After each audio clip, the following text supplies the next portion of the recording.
Hello traders, today is Wednesday, November 25th.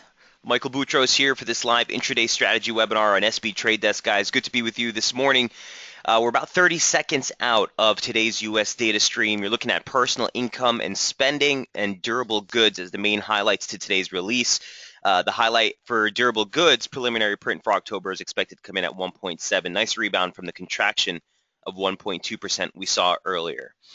Lots to talk about today, guys. Went to depth on a lot of different pairs, so we will jump right in after this data print. Premendra, good morning. Great to see you in the room. Kyle, Mario. All right, and survey says 3% on durable goods. Much stronger than expected. Okay, personal income right in line with expectation. Personal spending slightly softer.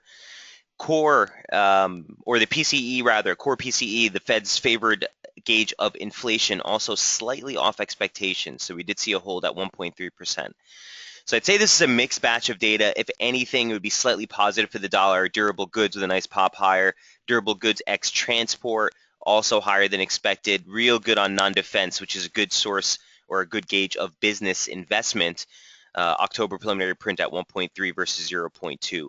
Also note that we got upward revisions across the board on the previous month's read. So from negative 1.2 to negative 0.8, and you can see pretty much all of them upwardly revised. Initial jobless claims also coming in slightly better than expected. So more neutral tone, a little bit of a miss on some of those income and spending, but with regard to durable goods, right in line with expectation, if not a pretty strong read across the board. So looking at the dollar here, could find some support. Again, remember, 12,123, no change to that outlook, remains the invalidation level for the upside. And near term will continue to respect that basic trendline support or resistance, now offering support off the highs from June here on the dollar index. All right, before we jump deeper into the charts, a quick look at the relative performance for the greenback so far in the session. You can see that it's actually strong against most of its major counterparts, save the pound. We'll take a look at that. Not by much, but biggest losers on this session, euro down 0.5%, not able to find any type of meaningful support on that. And we'll take a look at the euro for sure. Let me jot that down. It's actually not on the list. All right, so let's jump right into yesterday's update. We do have a lot of pairs to get through today. Again, as always, guys, feel free to throw out any questions or trade setups you'd like to review. Before we get started, it's important to note, I'm going to keep drilling this home the entire day, we're trading amid really thin liquidity conditions. New York this morning, guys, downtown is a ghost town. Literally, there is no one on the buses or ferries. So just keep that in mind. This can produce some really whipsaw price action. Remember, the lower the liquidity, the more volatility you tend to see in price. And that'll likely last right through the close of the week. U.S. markets will be open on Friday for a shortened session. But just keep in mind, again, that SAP liquidity is likely to extend right into the open of Sunday trade. All right, let's jump right in. So first things first, from yesterday's update, we went over the dollar CAD again. Unfortunately, it kind of stalled out an overnight trade. Everything looks the same. Nothing's changed. The setup remains unchanged. So the levels that we presented back on Monday are still the same levels that we're looking at right now. Tacked on a quick retracement of just that near-term decline of the weekly range to give us some scope of where we are. Here's what the dollar CAD is first on the daily. Okay, and then we'll look at the 30-minute in just a moment. The main point that we highlighted on Monday was, look, this is a big support structure. We're looking for a turnover. The reversal that we got off of the high day close, essentially, which came in at 134.19, we stretched as high as 134.30. That reversal, with momentum holding 60 yet again, giving us the trigger break, shifts the bias to the downside. But we needed to see a close below this region to validate the reversal. This is just a basic sliding parallel of the same slope off the lows from October, extending off the November low. And you can see that caught the low back there on the 19th. And yesterday we literally closed right at it. So it was kind of contango here, just sitting right at a really critical level. Here's what the intraday chart looks like for dollar CAD. Looks like we're making that topside break. Again, near-term resistance 33.41. The immediate bearish invalidation, guys, was right here. So we were looking last night to hold that bearish bias while below that region. We were looking for another short trigger as we got up into it. Didn't really get it. And here we are again looking for a topside break. So you could see this recovery take you back towards 33.76. We could be looking to get back on the short side there. The broader bearish invalidation level, or I should say the level that would put us back into trend continuation to the upside for dollar CAD, would still be a break above that high day close. You're looking at 34.19. So the same level that we talked about earlier in the week.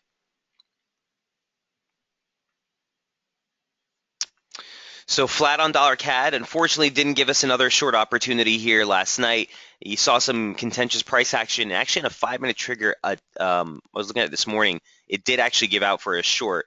So you might have gotten faked out on this move, but bottom line, at this point, we'll be looking for a stretch higher here to get back on the short side, preferably near 33.40 or 33.76. Look at the broader range here that we're looking at, guys. It's really important to keep this in mind. Okay, there's that sliding parallel. And again, we dipped below it, but here we are right back above it and inside the confines of the formation. So we kind of need to see this hold as resistance and a push back below 33.13, in which case we jump back on the short side for dollar CAD. Keep your eyes, by the way, peeled for that crude trade. We looked at this yesterday too, right? And that key resistance region, it held into the close. We pulled right back below it.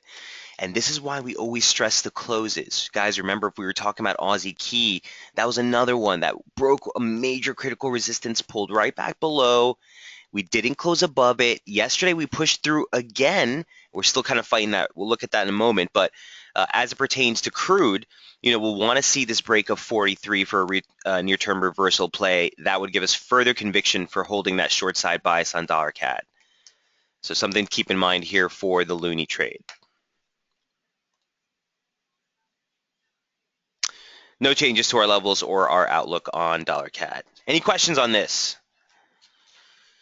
Looks like we'll have to stalk this one a little bit closer. The plays that I was involved in yesterday were sterling yen. There was a really nice opportunity actually on Kiwi.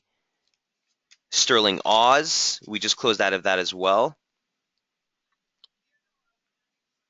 So dollar cross is kind of losing luster here after yesterday's GDP numbers came right in line with expectations.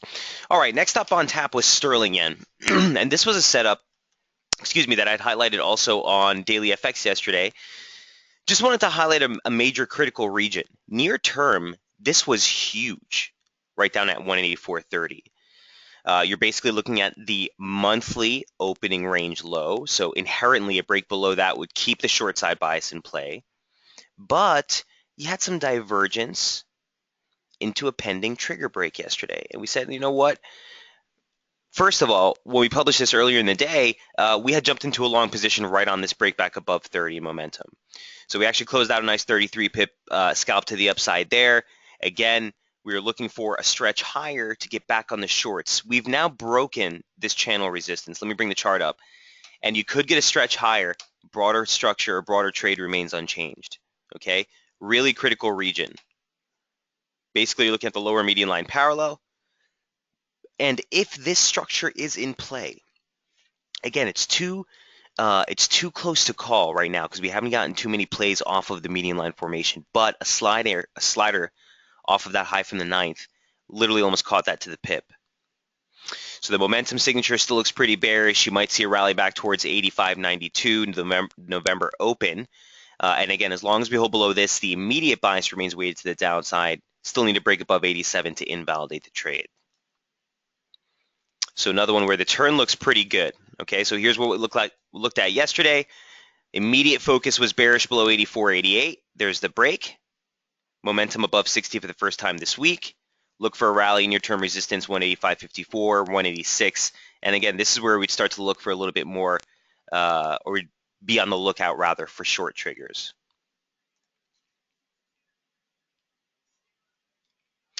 The preferred play for a sterling cross long was actually sterling Oz, and that was a beautiful play last night. I'll show you that in a moment.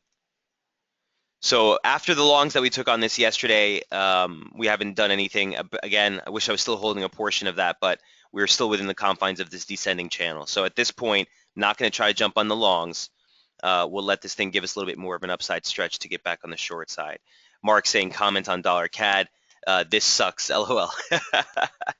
Yeah, dude, but you know dollar CAD, Mark, that's exactly what it does. It's one of those pairs that makes a big move, and then it'll fall into a low, and then it'll make a huge stretch, and then it'll fall into a low. So let this thing let this thing do what it wants to do. Again, we're coming to some really thin liquidity conditions. I want to let this stretch out. I think you get another opportunity later on. Any questions on sterling yen? Whoops.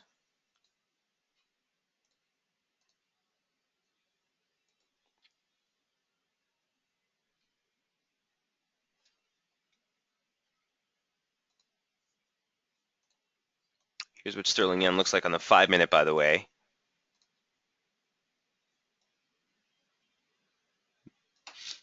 There's a trigger there you'd want to keep in mind. But heading into this weekend, I just want to say, guys, really quick, again, heading into this weekend, you know, the divergence into the trigger break that we noted in yesterday's report has given out. Okay. At the end of the day, you also had a break of the descending channel, momentum above 60 for the first time this week. Don't try to fight this until we get a decent short trigger off the highs. Okay. At the same respect, don't try to fight it and short it while it's an overbought condition. That's when the market has the most juice.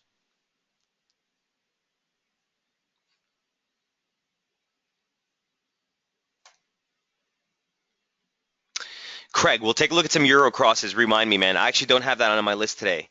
We'll definitely take a look, though. Let me know which specific Euro crosses you're looking at. I'm not really focused on any of them except Euro Dollar, and Euro Dollar even more so just to kind of gauge where this turn is if we do materialize. But we could definitely take a look at some of the crosses if you want.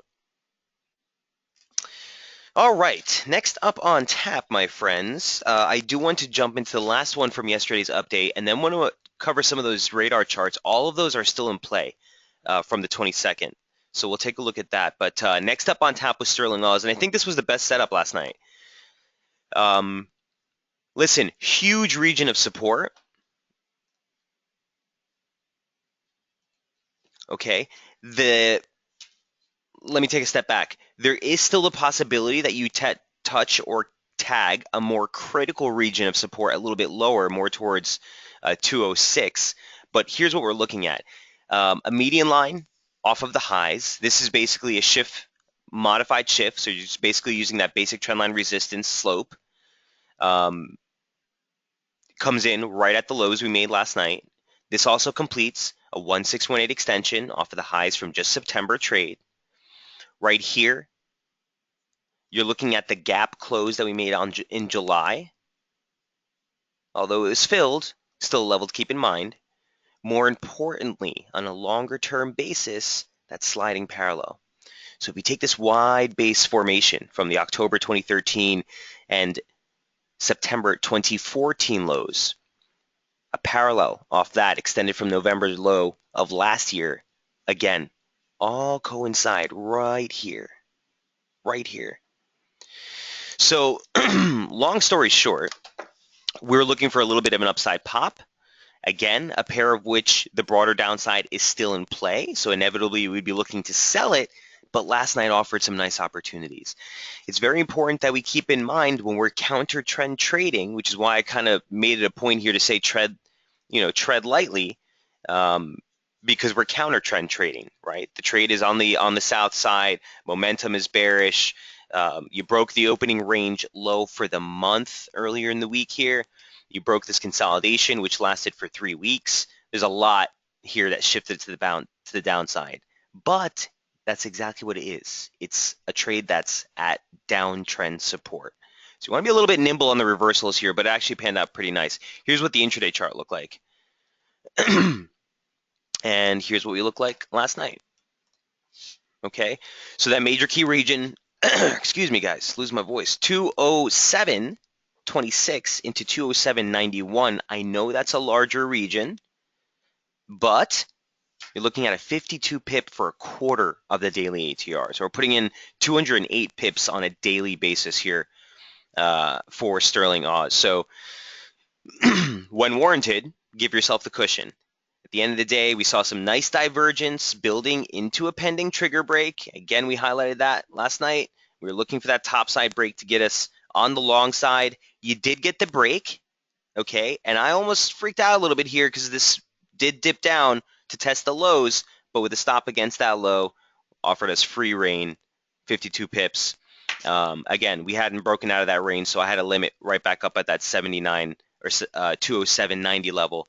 So I'm already out of this one. Long story short, look for near-term resistance at the channel or basic trendline resistance off the weekly high, and this 208.74 region, which again is just a soft target, a previous pivot in price.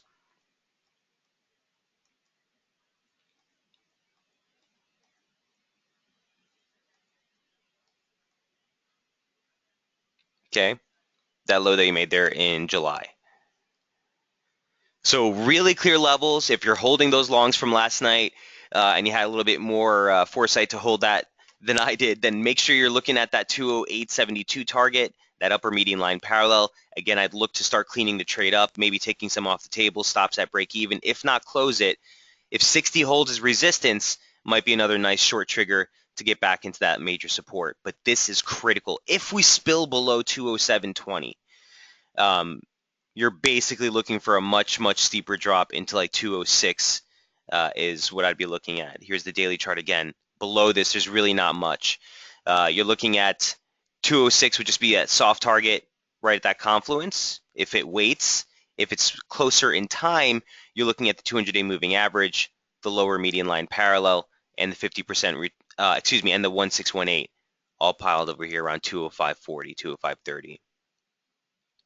That being said, the immediate risk is for this thing to give us a little bit more of a pop higher first. Any questions on sterling yen? Probably the best setup from yesterday. If you guys recall, we highlighted this on the 22nd. Here's what this was, again, here's what the radar chart looked like for sterling Oz earlier in the week. As we opened the week, okay, we were coming up against basic support. The rebound taking us right back through 50 to the upside. We were looking for resistance right at that 211.43, 211.38. Okay, and that's exactly where we peaked. Obviously, these levels have been adjusted to account for the new low, but here's 211.38, 211.43.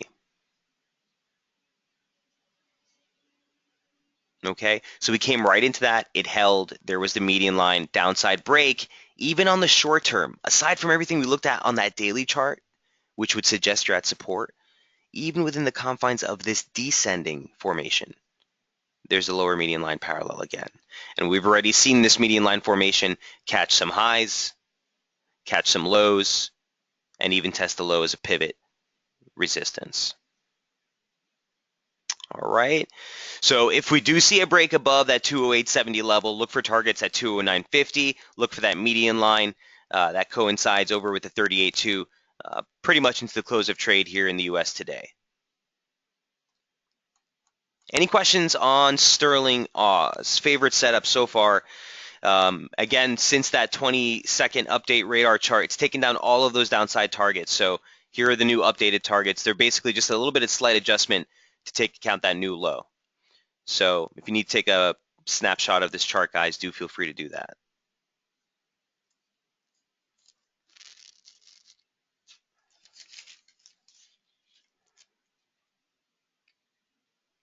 Okay, so we covered dollar CAD, sterling yen, and sterling Oz. I have a couple more pairs to cover, and then we'll jump into your questions. Craig, for sure. Keep those going. Let's jump into the Aussie dollar, and that was from the previous day's radar chart. So Just want to take a peek at that real quick. Another one, steady as she goes, kind of teetering out a little bit to the upside, but here's what it looks like on the 30-minute. And here's what it looked like back on the 23rd. Obviously, this one was highlighted on the update for Sunday, guys. We were looking for the pullback to find support. We even noted we're looking for support earlier in the week. 71.58, 71.57 was the bullish invalidation level. We came right into that. Once we broke back above that 72 handle, it shifted the focus higher. So we took out targets at 72.40 and 72.78, almost to the pip. Okay.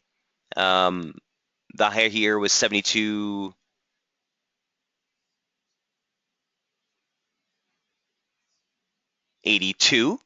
Okay. And here we are coming back to test the confluence of that same median line and the 618 key retracement. Former highs, and the weekly open is just lower. So for the Aussie, I'm a little bit cautious here. I still want to stay constructive above 72, but I'm actually on the lookout for long triggers right about where we are right now. There's nothing on the 30-minute. I was looking at this earlier ahead of the webinar, guys. Here's what the 5-minute looks like. I actually got it down deep as a 1-minute here to try to find a trigger, but there's not really much from a trigger standpoint to work with. The only thing, that you do want to note is that you're getting some ongoing divergence into this low. Okay, so if the U.S. opening range breaks to the upside and you get a decent trigger, that's further conviction to play the rebound. Again, targets would be 72, 78, and a little bit more critical of a region into this 73 handle. You look at the 1618 off the low and a 786 retracement from the decline off of the October highs.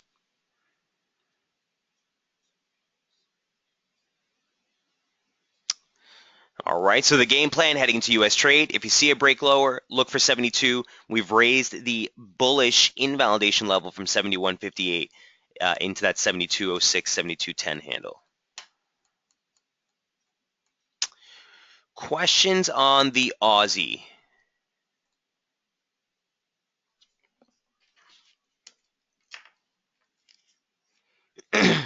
Is Mark McDowell in here today? Hey, Mark, I saw you tweeting at us last night, man. You seemed surprised on the Aussie. Look, if you're playing near term, man, we want to stick with the game plan, okay?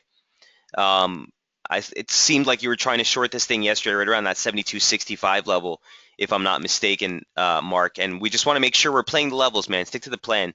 So if you were looking for short exposure, you don't want to play from mid-range, right? You want to play either from a resistance, and even if you do play it, you want to play it as if it's a counter trend trade, because it is. So we want to play half leverage and be a little bit more nimble, okay? Because the trade was constructive since the start of the week, so I don't want you to get too aggressive trying to fade those moves. Pietro says, I shorted as Mark and just closed out, made 20 pips. Okay, right on, Pietro, right on. I was scared that the stop might have been too tight for you guys and got stopped out in that overnight rally. Just make sure that we're playing the levels, right? So you're always going to be better off selling at a resistance target, always going to be better off selling at or buying at a support target, as long as you can put your stop within that quarterly ATR away from one of our targets. I'm cool with it. But I'm glad to hear that, Pietro. Excuse me. The trigger actually gave out later in the night, right? I think this is right after you guys had tweeted. So this would have been the trigger that would have put me in some divergence into a trigger break. 9 times out of 10, I will take that position. Price action making a higher high. The oscillator making a lower high. 3-point trigger break. Not bad. Not bad. Mark says 72.23 is the 11.14 high. 72.23. 72.23.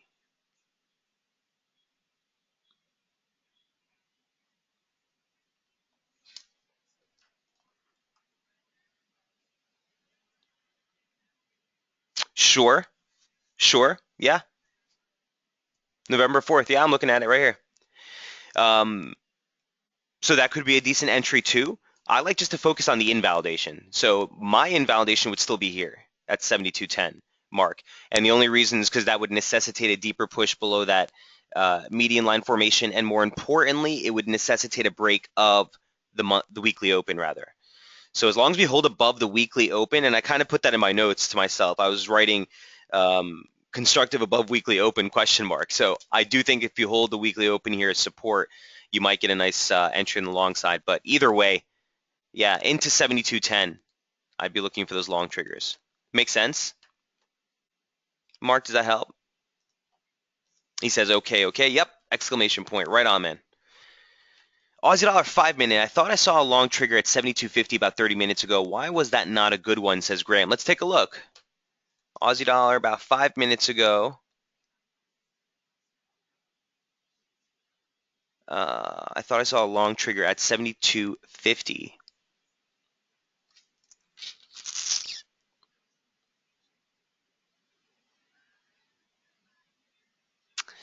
Not sure which trigger you're looking at in the 5. Guide me on this, Graham. Tell me which one you're looking at. Are you looking at this?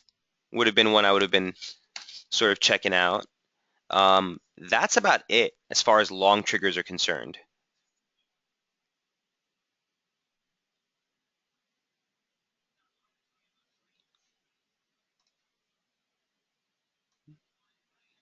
Maybe something like this you might have also been looking at.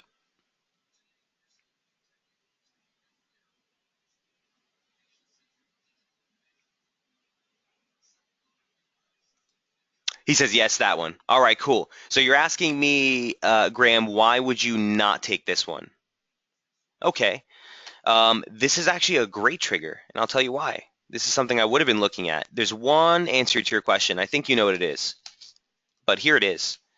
Divergence, lower low, lower low, lower low. Remember, the only thing that matters is the close. So if you want some clarity, bring it to a line chart. Higher low, higher low, higher low, right? So divergence into a trigger break. Mike, you tell us that 9 times out of 10 you take that position. Why wouldn't I have taken this, Graham? Simple question, where you are in time. Okay, right ahead of the U.S. Open is not typically when I want to take a position. I want to see what the U.S. Open is going to give me. If we're at a major support or a major resistance, maybe it's worth a shot. Even if you did take that trigger, Graham, you would still be in the trade, right? You got a 20 pip ATR on this one, 18, 20 pips, whatever. You would have still been in this position holding along right now, so it still could pan out. But the 30-minute doesn't really give me much confidence. If this was at 40 level, it'd give me a lot more confidence because if it breaks, cool.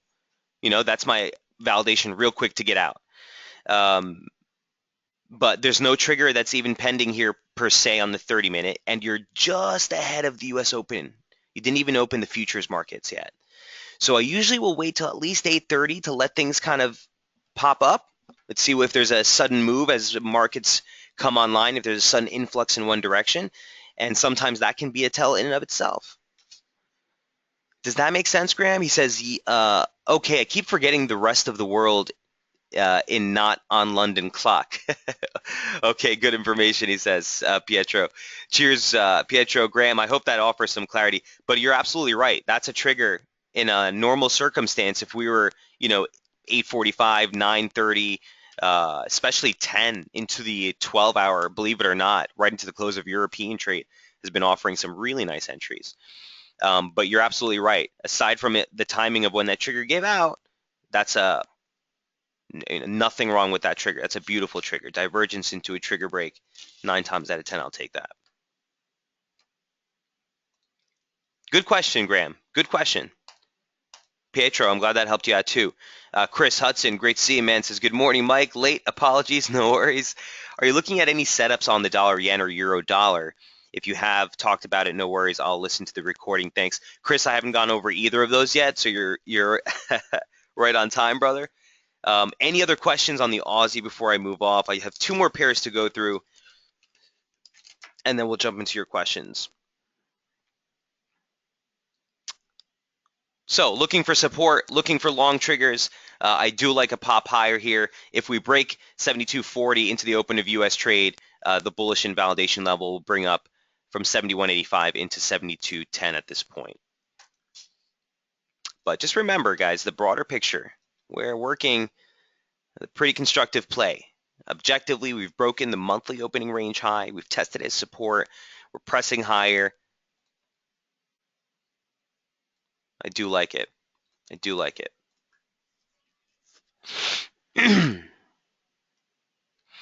Okay, second to last before we jump into your questions is Aussie Kiwi. Now that we've gotten a picture of sort of where the Aussie is, you've been in a constructive pattern essentially for the last 3 weeks. You're coming into some resistance. The more critical resistance, as I noted earlier, guys, right into 73. Nice confluence region there. So you could see a pop higher before it turns over. Aussie Key has simply stalled right up there at the weekly open. Here's the daily chart. Sorry about that.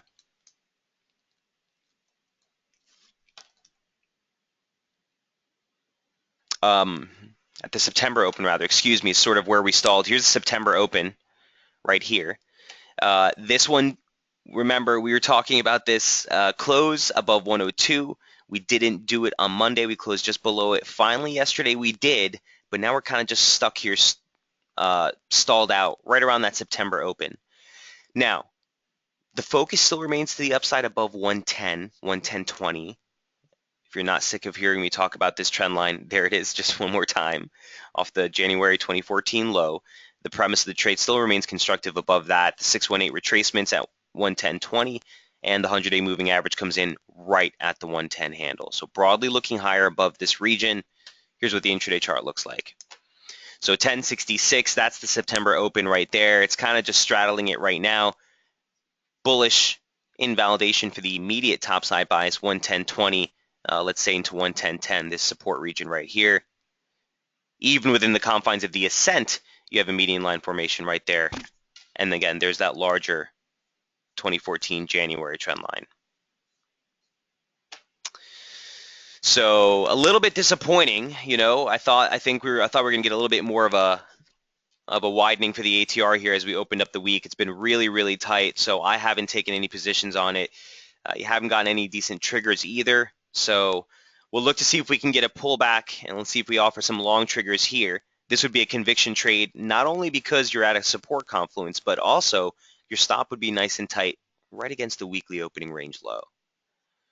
So if we're going to find support, this is where we'd expect to see it. A downside break below this shifts the immediate focus lower, looking for 109.65 and 109.20.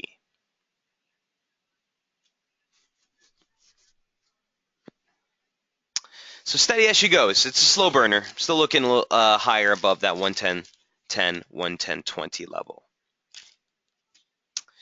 So that is Sterling Key. Any questions on Sterling Key before we move on?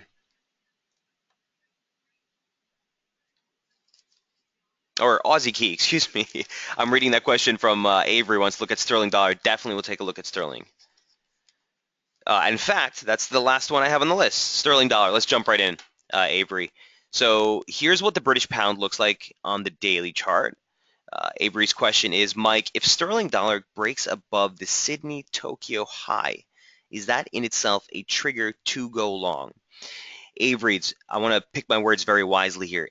A break in and of itself of the Sydney-Tokyo high is in and of itself a long bias validation. Opening range break. So it validates the topside bias. It's not a trigger for when to actually jump into the trade. Meaning, Avery, if we're holding longs and we see that topside pop, that's our conviction to bring up our stops and hold on to the trade. If we're not holding longs and we see that topside pop, we have to wait for a pullback, look for support there, and that's where you take the long position. If you're holding a short and it breaks those Sydney-Tokyo highs, that in and of itself, for me at least, is a trigger to close out or take that loss and jump out of the trade. Avery, does that make sense? 3 instances of what that'll tell you. None of them, per se, in my mind, are going to be justification to take a break of resistance on the long side. It's always going to be your worst your worst odds, Avery, right? Because now your stop, you're already at the high of the range. If you take a breakout, then your stop would be, um, your stop would be at the range low. It would essentially be outside the range of our risk to reward. Does that make sense? Avery says yes. I guess the question was a bit too simplistic. Did I complicate it for you? Um, to answer it bluntly, yes, but that's for bias validation, not necessarily for when to jump and push the long button. That's just what I want to stress. So let's look at the sterling really quick at the 30-minute. Here's what it looks like. This chart was also posted earlier this week. Oh, right here. And here's what it looked like on the 23rd. Okay. The first target at 150.85, that got taken out. Second target we just missed at 50.40. The low was actually 50.52. We were looking for 50.44. So we didn't quite make it that low. Again, here, now you're testing the Tokyo highs that you're talking about. Yeah, that would be a validation for a shift higher in bias. But Avery, resistance is not too far off, right? So I wouldn't, by no means would I be looking to take a long from here. Besides, if you do, where's your stop going to be, right? It would need to be against that low, and that's going to take you outside the realm of your 25 pip allowance. So that's always what it goes down to, guys. If you see a trigger and you jump into the position or you jump into the charts and you see that where your stop would have to be would be more than your 25% daily ATR, then you can't take the position. Which is why you'll see on the charts, guys, as we go through the 30-minute charts, there's triggers all over the place. I'll draw them all over the place so I know they're there. Not all of them are operable. That's based on where you are in price and time. A trigger in and of itself is nothing. All momentum oscillators are backwards looking. They're not telling you what's going to happen. They've told you what's happened.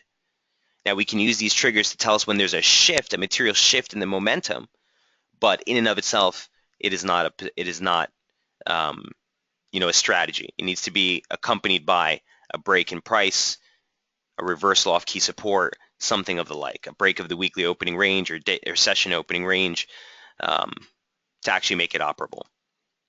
Avery, I hope I didn't go on a tangent there, but I hope that offers some clarity. So as far as the sterling's concerned, we're still holding within the confines of this formation. I do like it lower. You probably get a break higher. You didn't get divergence into this move. I was looking at this morning. It's actually slightly higher here. So 60's holding as resistance. That hasn't shifted either. Again, not a trade I've actually operated on at all this week. I think that sterling yen that we took yesterday and the sterling Aus were kind of the best sterling crosses I'll be focused on. As far as UK data is concerned, keep it in mind that you do have the revisions for third quarter GDP. There is no revision expected. Okay, we're supposed to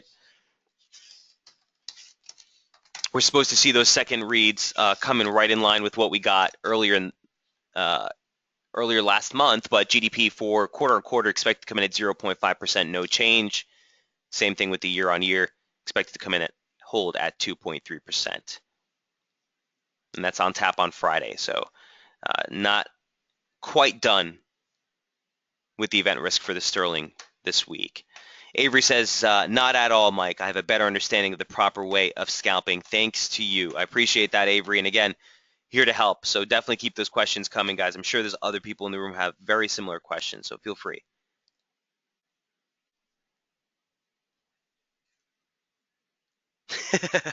Actually, I'm looking at my notes from last night, and the thing next to sterling dollar I have playing with fire, generally looking lower, sub 151.44. So that's the level we're coming up on now. We'll look to see if that offers any resistance for the pound.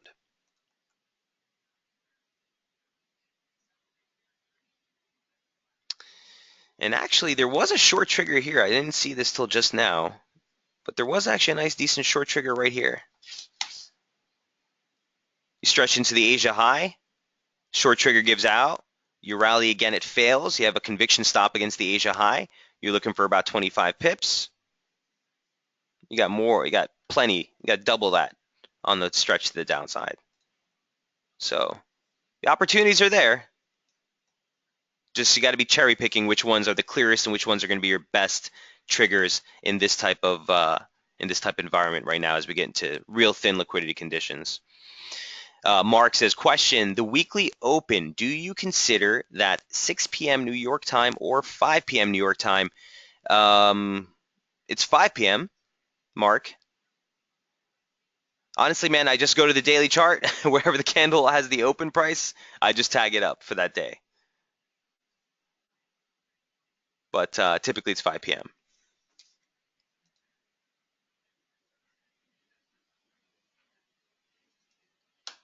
He says, I see. Thank you. More than welcome.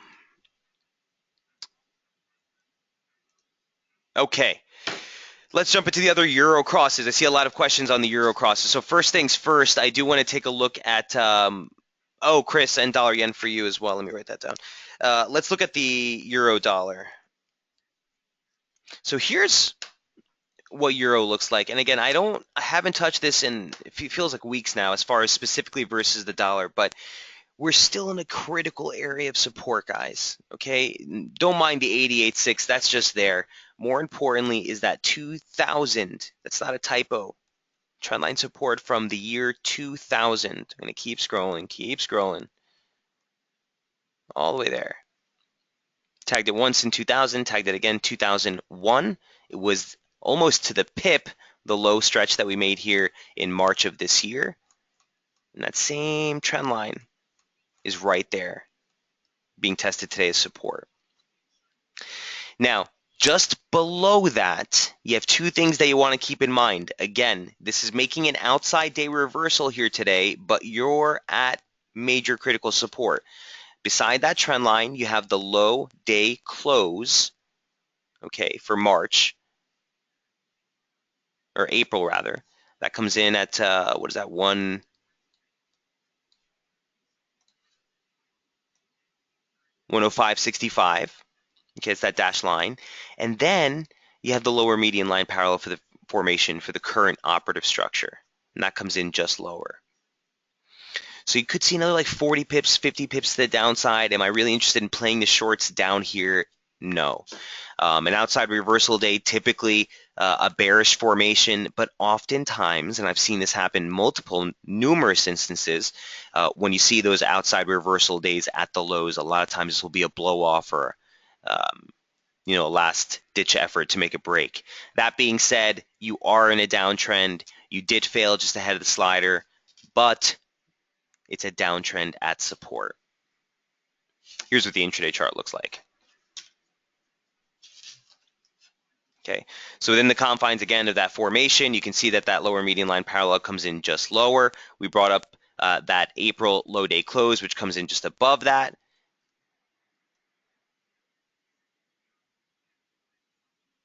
Again, if you take a parallel of the same slope that we're working with here, you can see that over the last 3 weeks, a couple of tags, and just last week, you had 3 tags of that same slope.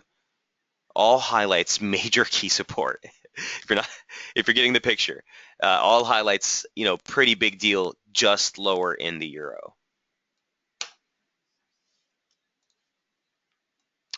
So not really on the menu for me. If anything, I would keep this on the radar. I do think you're finally going to get some kind of move. If it breaks to the downside, sayonara.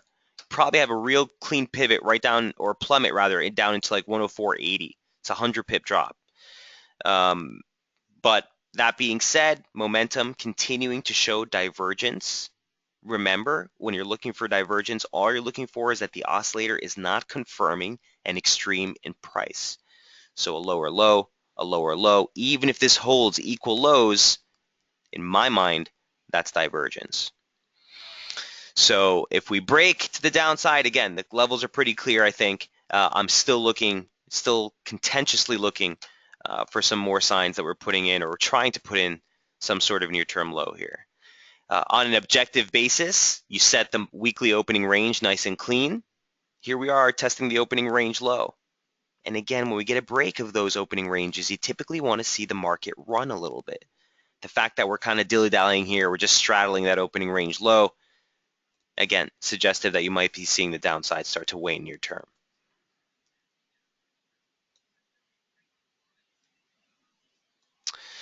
So just as a disclaimer, again, I haven't gotten into positions on this, but that's what I'm thinking. Those are my thoughts um, for the euro.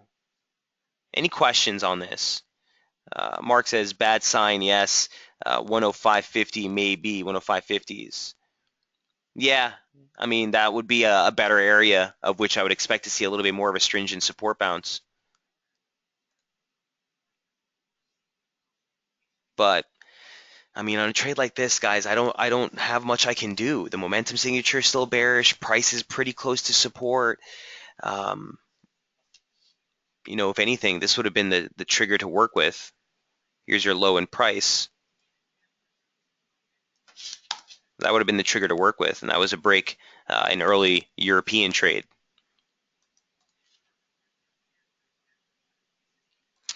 Yeah, Mark, dangerous. When I find myself doing that, that's when I take a step back. Mark saying that feeling, quote unquote, catching a low is there. And I don't, I'm never going to be able to advocate that kind of behavior, but I feel that exactly. I feel like everyone's so head over heels bearish the euro, and I get it. It's a bearish trade, but you're coming into support. That's all I know. So Chris Hudson, with regards to your other pair that we were looking at, you want to take a look at Euro Key, correct? Or who was that? Someone had a question on Euro Key. Avery, I'm sorry. Still in a range or a break lower already in place? So here's what Euro Key looks like. I haven't actually checked it out today, so let's take a quick look. Oh man, this is big. So Avery, on a closed basis is what I'd be focused on. This is very similar to the Aussie Key Daily. Okay, remember back on the 23rd here, this thing was breaking through and we were doing our webinar saying, look, if it breaks up here and it closes, cool, let's keep looking higher. It came all the way back and closed just below it. Now, the subsequent day, again, we did push through and close, but my point to you is that we want to see this close below this region. This is not just a basic 50% retracement, guys. This is a major pivot in price going back a few years. Here's your 2014 opening range low, held for January, February, March before breaking lower, and you saw this thing close the year pretty close to the lows. It's also the 50% retracement of this year's entire range. And more importantly, on the near term, it's simply the monthly opening range low. So if this is a clean monthly opening range, we talked about this last week, clean monthly opening range, if this is the break, you'd look to stay short side bias against that high for the month. Near-term targets, or I guess more broader targets, you'd be looking for initially that 200-day moving average, which has been a ridiculous pivot this year in price. That takes you into 159.95. 1618 extension comes just lower, 159.30. So Avery says, so we don't take short scalps until we confirm a daily close? Okay, good question. Not necessarily, Avery. So to shift the broader bias on the daily chart here to confirm a reversal in price or the downside bias, I need to see it close. Intraday, the opportunities are still there. So intraday, the opportunities are still there. If this thing comes back up and gives us a short trigger into 62.17, I'll take it. But that daily close is going to tell me a lot about what I want to do with that trade on the medium term. Do I want to hold on to that short scalp? If I've taken, let's say, a quarter of the trade off, we're coming into the close of the session, we're still below that level, maybe I leave it on. Maybe I just bring the stops to break even and let the trade give me the whatever push it's got. If this thing comes right back and we see ahead of the close that it's going back above that level, at that point, I typically just put the stop at break even, and if it hits, it hits. I don't want to be holding the short if the session ends up closing above that region. So it's important to know, guys, which technical factors that we look at are actionable and which of them we're looking to give us information. So a close below this region would confirm the monthly opening range. Break. Does that make sense, Avery? So we'd be looking short against the highs. Intraday, I can use the weekly opening range break. So here's the high, or here's the low rather. So if we do rally, I'd expect us to see the underbelly of the weekly opening range offer resistance. Avery says, yes, it does make sense. Thanks very much. Hey, more than appreciate it, Avery. And I hope, again, kind of just to give you a look of how we look at the market. There are things that we use to ascertain broader bias, and there are things that we look to ascertain the instant. This is where we want to buy or sell. Craig saying, if you were looking for possible triggers to play on euro strength, what would you play against? Good question.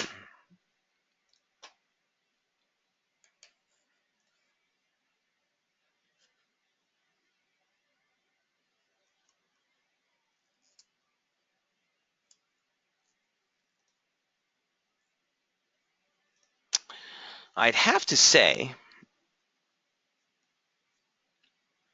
probably looking for a Euro Oz. Just because we looked at Aussie Dollar, it still has a stretch higher before it gets into that key support or that key resistance, right? We're looking a little bit higher there. If we get into this region, I think this will be a bigger region of resistance. So Euro Oz on a pullback might be a decent buy. I'll be looking for, actually forget it. I didn't even see this today. No, I didn't know that we had pushed through this yesterday.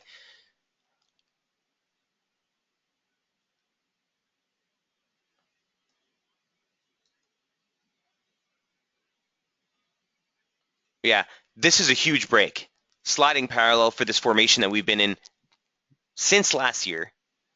We took out the 200-day moving average, took out the 618 retracement. We took out 40 in momentum earlier this month, so it was already in a bearish condition. This is the first 40 break that we've seen since March.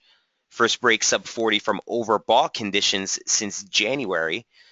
This looks bearish to me, so I take that back. I probably wouldn't want to fade this one. Euro yen, closer to that 129.50, 129.60 region. Might be a nice play. Not only is it the 764, but you can see those swing lows from January. It's kind of where we're trading at today. I want to see if this area offers some support. But it's really still the euro dollar. You know, I don't want to get aggressive on shorting the dollar just yet because the index is kind of still holding its own in this consolidation region here. But yeah, I'd probably say euro dollar, euro yen on a long play.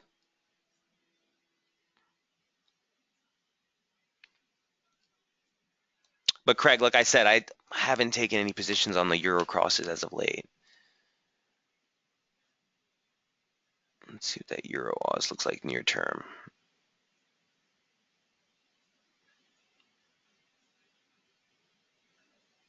Getting some pretty radical divergence there.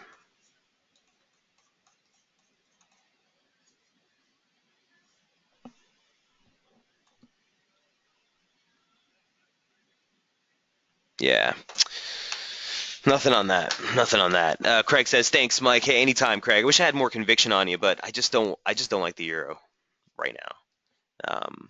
You'll notice most of the updates I've been posting at least have been on the sterling crosses, Aussie crosses, dollar crosses. Uh, say I've been a little estranged from the euro as of late. To get some more of your questions out here, who had that question on dollar yen? I believe that was you, Christopher Hudson. Here's what dollar yen looks like on the daily chart first. And then we'll jump into the scalp. So we talked about this yesterday in the webinar. I really don't have anything new to say on this. The basic channel support that we broke, we tested as resistance. We were noting yesterday that we were pulling off that. There's a soft target at 122.46. That's just that swing low that you made from June. More importantly, the key support is still that 122.11, 121.83, this region right here. Here's what the intraday looks like for dollar yen. So it looks like we're holding within the confines of this formation here. This is just off the last 2 weeks highs. A sliding parallel did see us break earlier today. I'd be looking for a possible move back on the short side, kind of like up here into the 123 handle. And in fact, if you take a retracement of the decline off that high,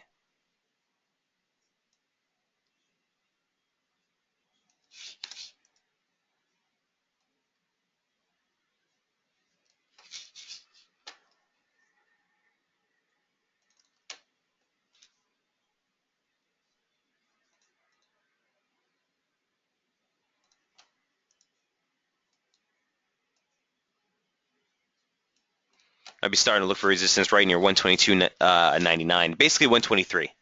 123.17 would be the 618. Nice pivot price there.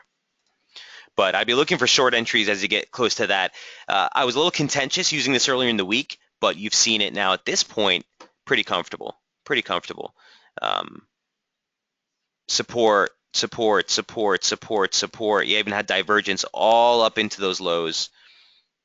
This actually gave us a beautiful trigger, but it was really early in European trade.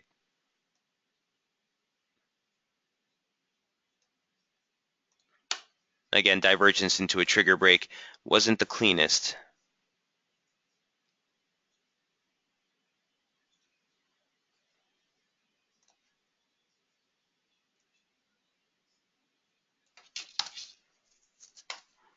But still think you can probably stretch a little bit higher here for dollar yen near term.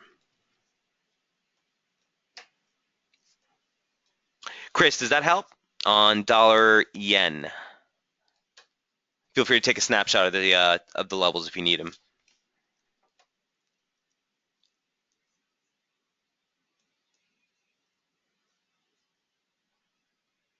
He says a shift looks really nice here on dollar yen. Yeah, Mark, off of the same levels. Let's take a look and see what it looks like.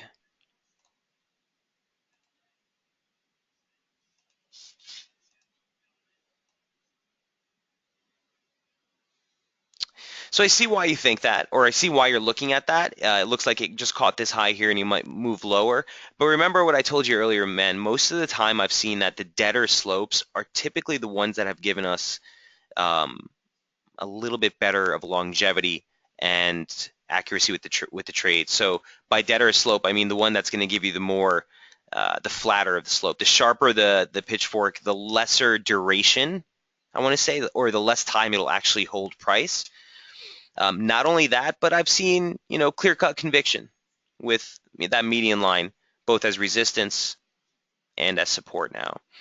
Now, there's nothing wrong with tacking on a basic trendline resistance here. I'll keep that in view as well. Sure. Mark says, true. Okay, I got it. Thank you. You're more than welcome, sir. Forgot. Can't really draw that on TradeStation. TradeStation. Yeah, you can do modified shifts on TradeStation, Mark. It's actually an option in the pitchfork. Chris says, I like that short. Also looking at it. You're talking about dollar yen? No problem. John Fortune says, hi, Mike. Really sorry I missed that dollar CAD analysis. Any chance of a quick recap at the end of the webinar? Sure.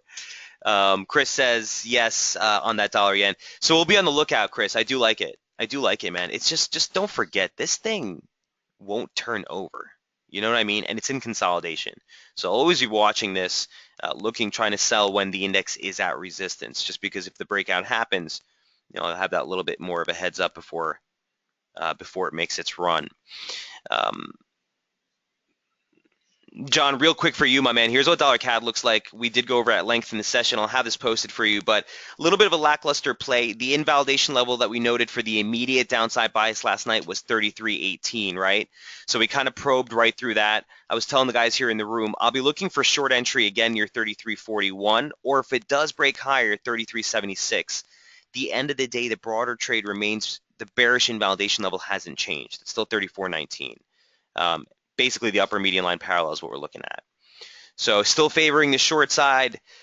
Nothing's really changed. Looking to sell rallies.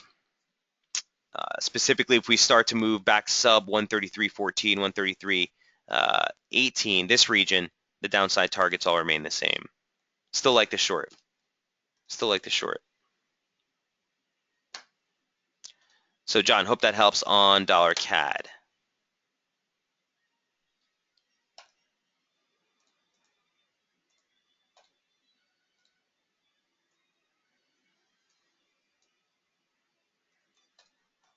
Okay.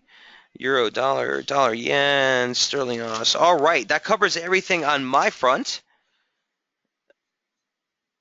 Yep. Keep your eye on sterling Aus. Keep your eye on sterling yen. Those are the ones I'll be really, really kind of focused on as we get into the latter part of the week. Guys, don't forget, really, seriously, the liquidity conditions are going to be a pain. And if you're someone who's new to this type of strategy, it's one of those times where you kind of just want to sit back and watch price action. If you've been with me for a couple of years, or if you've been working with this strategy, the opportunity's there. Definitely the ranges can kind of blow out during these thin liquidity conditions, but be nimble, okay? I want to wish everyone here in the room a happy Thanksgiving if you're celebrating this weekend. We will be off until the Sunday update. Don't forget, later today, 1 p.m. Eastern, Jamie will be on with his midweek strategy webinar to go over some of the longer term swing trade and setups he's been following. So don't forget that. Also, a quick reminder, guys, that IDO is up and running. We are definitely eager for your feedback. So there is on the IDO page a quick survey. If you guys have time, if you're working with IDO, give us your thoughts. Tell us what you like, what you don't like. We're making final tweaks here before we go final launch. Everyone who has a subscription right now is grandfathered into the IDO search with the offering for the life of their subscription. So keep that in mind. Again, happy Thanksgiving to everyone in the room. Chris, I appreciate that. Kyle, Eileen, have a great holiday. She says, glad for all the beginner questions. Really helpful still for me, at least.